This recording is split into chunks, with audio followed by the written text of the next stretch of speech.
सबसे बड़ी एकादशी निर्जला एकादशी संपूर्ण पौराणिक कथा इस प्रकार है। निर्जला एकादशी को शास्त्रों में मोक्ष प्रदान करने वाली बताया गया है। इस साल निर्जला एकादशी का व्रत 18 जून को रखा जाएगा। साल भर में 24 एकादशी आती हैं, जिनमें से सबसे महत्वपूर्ण एकादशी निर्जला एकादशी है। इसे भीमसेन एकादशी भी कहा जाता है। इस दौरान गंगा घाट में लोग स्नान करते हैं और दान करते हैं। इस दिन जल दान का भी बहुत महत्व है। तो चलिए शुरू करते हैं निर्जला एकादशी की पावन पवित्र व्रत कथा।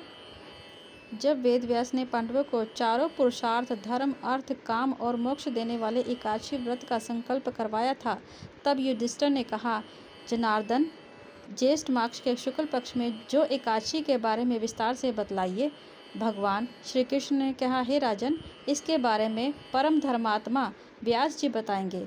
तब व्यास जी कहने लगे, कृष्ण और शुक्ल पक्ष की एकादशी में भोजन नहीं किया जाता है। अगले दिन द्वादशी के स्नान करके पवित्र होकर फूलों से भगवान केशव की पूजा करें।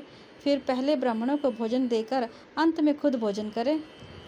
इस पर भीमसेन बोले, पितामह, मैं आपसे सच कहना चाहता हूँ कि मैं व्रत नहीं रख सकता, क्योंकि मैं भूखा नहीं रह सकता। मैं पूरे साल भर में केवल एक ही उपवास कर सकता हूँ, जिससे स्वर्ग की प्राप्ति हो। ऐसे कोई एक व्रत निश्चय करके बताइए, मैं उसका यथोचित रूप से पालन करूँगा। व्यास जी ने कहा, भीम, ज्येष्ठ मास में सूर्य वृष राशि पर हो या मिथुन राशि पर, शुक्ल पक्ष में जो एकादशी हो उसका यत्न पूर्वक निर्जल व्रत करो।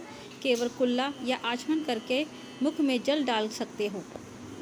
जिन्होंने श्री हरि की पूजा और रात्रि में जागरण करते हुए इस निर्जला एकादशी का व्रत किया है, उन्होंने अपने साथ ही बीती हुई 100 पीढ़ियों को और आने वाली 100 पीढ़ियों को भगवान वासुदेव के साथ परम धाम पहुंचा दिया है।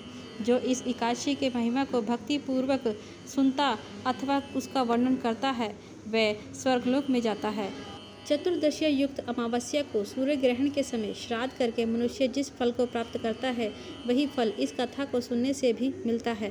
भीमसेन, ज्येष्ठ मास में शुक्ल पक्ष की जो भी शुभ एकादशी होती है, उसका निर्जल व्रत करना चाहिए। उस दिन श्रेष्ठ ब्राह्मणों को शक्कर के साथ जल से भरे हुए घड़े दान करने चाहिए।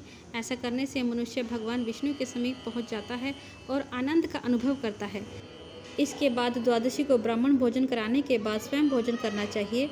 जो इस प्रकार पूर्ण रूप से पापनाशनी एकादशी का व्रत करता है, वह सब पापों से मुक्त हो आनंदमय पद को प्राप्त होता है। ये सुनकर भीमसेन ने भी इस शुभ एकादशी का व्रत करना आरंभ कर दिया। तो फ्रेंड्स, ये है निर्जला एकादशी के व्रत कथा। आपको कथा कैसे लगी मुझे कमेंट करके ज़रूर बताइएगा। Thanks for watching.